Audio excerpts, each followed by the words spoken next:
சுதன் பரிசுத்த ஆவியின் பெயராலே ஆமேன். கடவுளை போற்றி புகழ அந்நியராகிய உம்மைத் தவிர வேறு எவரும் திரும்பி வர காணோமே. லூக்கா எழுதிய நற்செய்தியிலிருந்து வாசகம்.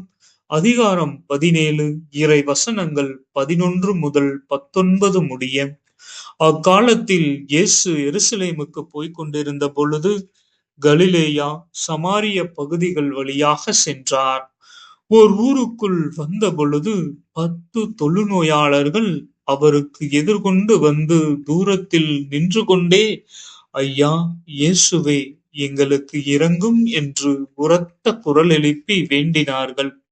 அவர் அவர்களை பார்த்து, நீங்கள் போய் உங்களை குருக்களிடம் காண்பியுங்கள் என்றார்.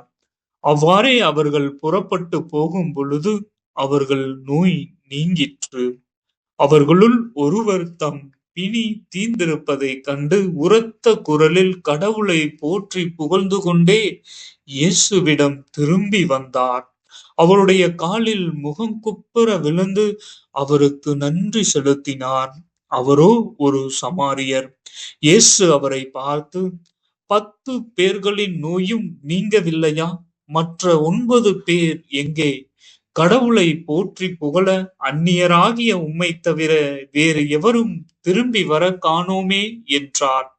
பின்பு அவரிடம், எழுந்து செல்லும், உமது நம்பிக்கை உமக்கு நலமளித்தது என்றார். இது ஆண்டவரின் அருள்வாக்கு. இறைவா, உமக்கு நன்றி.